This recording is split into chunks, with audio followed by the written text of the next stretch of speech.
Howdy, folks. It's Saturday morning, and that means, of course, it's time for Untold Tales from this side of nowhere.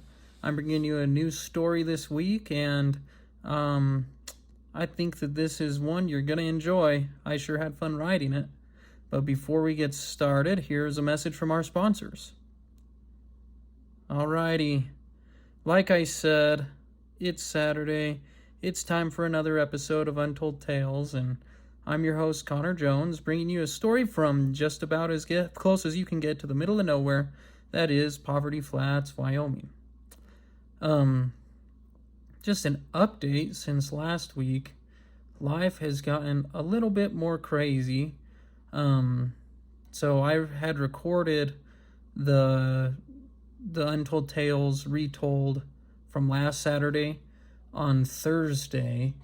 And then that night, about 2 a.m. on Friday, I woke up with some chest pain and shortness of breath. Toughed it out until about 7 and finally went into the ER, and I got diagnosed with pericarditis. So if you're not familiar with pericarditis, it's an inflammation in the lining of the heart, and it's not fatal or really dangerous, but it does hurt a lot. So I've been trying to take it easy, and I've been back to the hospital a couple of times for some more tests and things, but I'd appreciate any prayers you have to offer, because it's been quite a challenge. So, but we can still laugh when things are tough. So I have a story for us today called Cowboy Boots. Great for horses, bad for feet. When new recruits arrived in Vietnam, they were given explicit instructions. Don't die, don't go out alone after dark, and take care of your feet. At least I think that's what they were told. There was something along those lines in Forrest Gump, at least. The truth is, you live and die by your feet in the outdoors. This fact was brought to my attention once again this evening as I watched my 4-year-old attempt to ride a bicycle in flip-flops and socks. He was more successful than I would have been, to say the least. The point is, your choice of footwear is vitally important when it comes to confronting Mother Nature. Yes, the Native Americans went barefoot most of the time, or wore soft leather moccasins, but their feet were much tougher than mine. Few people today have the time or the social standing to harden their feet for outdoor use. When I was growing up in Poverty Flats, Wyoming, my cousins never seemed to wear shoes. My mother would always remind us when we were going outside, "Put your shoes on. There could be broken glass out there." "But Billy and Nick don't wear their shoes," we would fire back. "Well, Billy and Nick have tough feet," Mom would reply. "You don't. Put your shoes on." And it was true.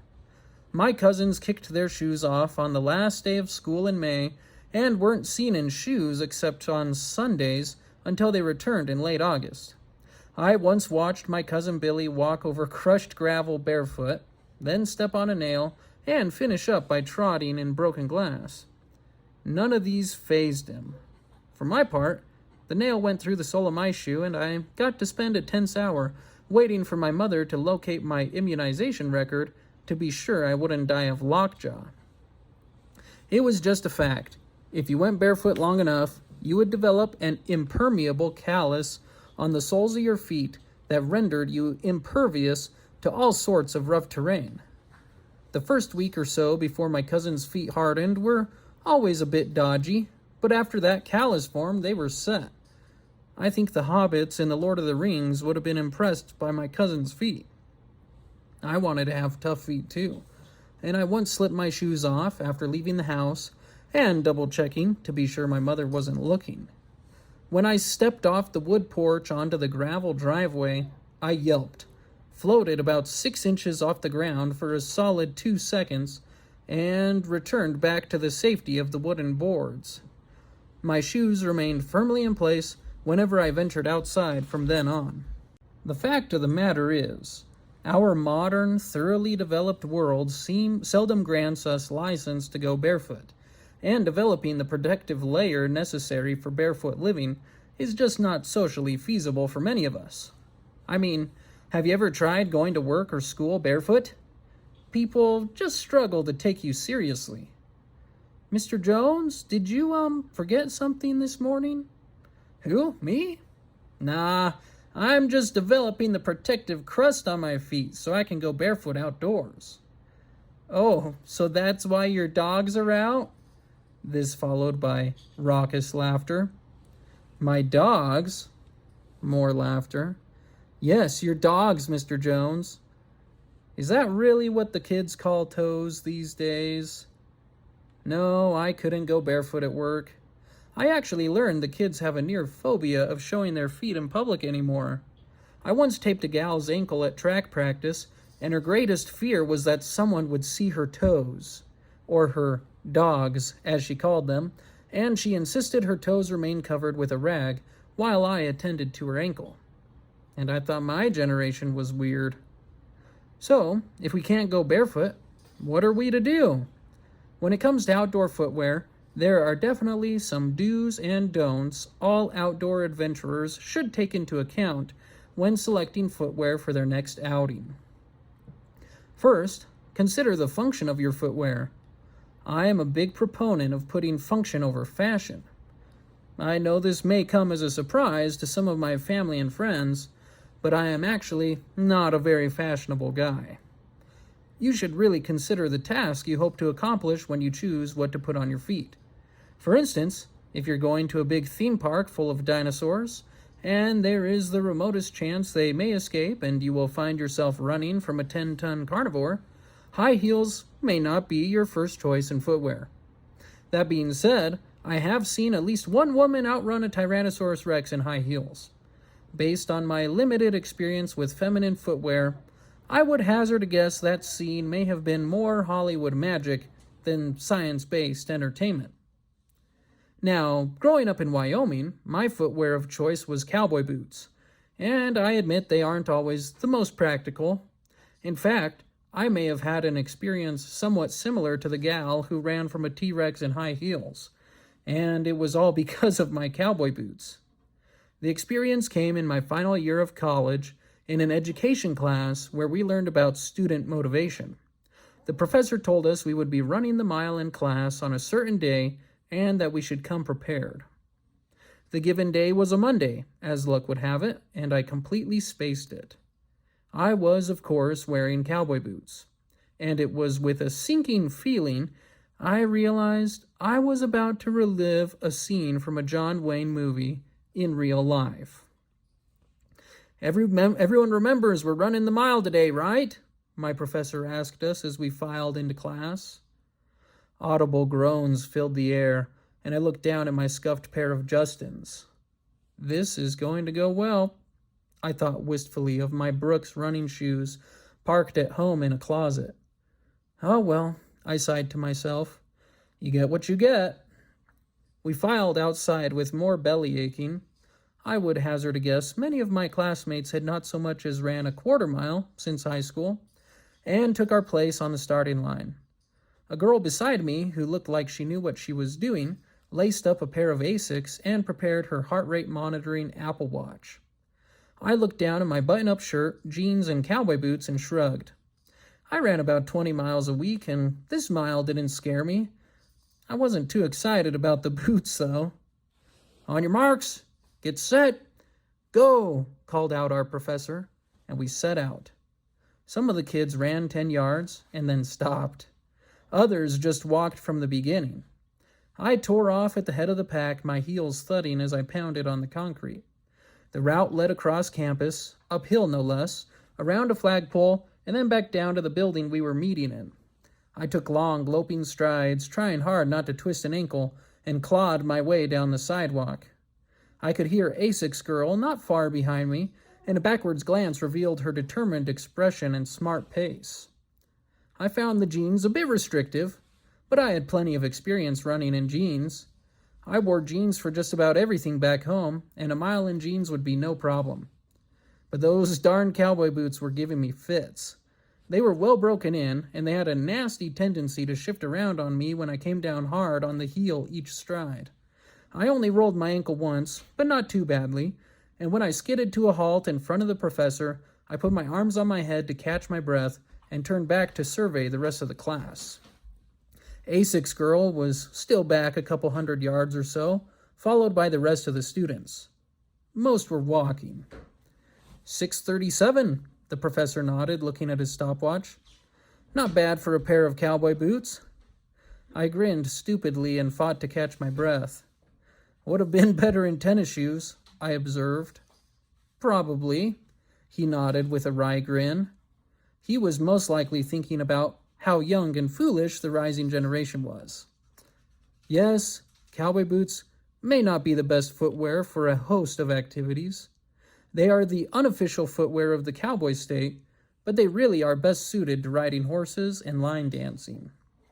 This past summer, one of my employees, a young man by the name of Talon, came to work sporting a pair of cowboy boots the first day, and I was a bit uncertain as to how they, and he, would hold up. I mean, spraying noxious weeds in the mountains and hills of Wyoming requires a lot of hiking, and my personal experience with wearing cowboy boots for hiking was not great. I like your cowboy boots, I observed on the first day. Yeah, they're waterproof, replied the employee. Do they have much in the way of traction? I asked. Some, he nodded. They've got a tread on the bottom, and they'll come in handy if we run into any snakes. I was still unconvinced. The first week of work, we were hiking around the Bentonite Hills north of Grable, and when we met up for lunch, I couldn't help but notice something was different about Talon's appearance. How's everyone doing? I asked. My brother Caldwell, who was working for me also, nodded and said, Good. There's a lot of salt cedar and white top in here, though. I nodded. What was it that had changed with Talon? He was still wearing the ball cap he started the day with. His shirt was a little bit blue in places, but much the same.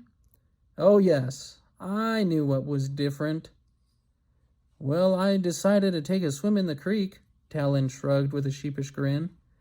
Yep, that was it. His pants were dark from the waist down. Soaked, in fact. What happened? I asked. You all right? Yeah, he said, his grin broadening. I slid off the bank and ended up waist deep in the creek. Guess those cowboy boots didn't have enough traction, huh? I asked. He shook his head. They are waterproof, though. Both boots got filled to the brim. My feet are still squishing. We had a good laugh and retrieved our food from the truck. Let's go down here and sit by the creek, I suggested. I led the way, and we followed a cow trail through some greasewood and down toward the creek. There's some shade down here where... Holy smokes! At that exact moment, I was rudely interrupted by the sudden appearance of a rattlesnake not 3 feet in front of me on the ground.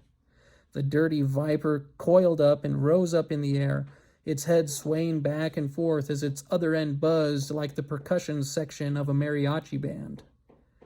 When I regained my balance and made sure my own pants weren't wet, Talon stepped up beside me with his metal water bottle.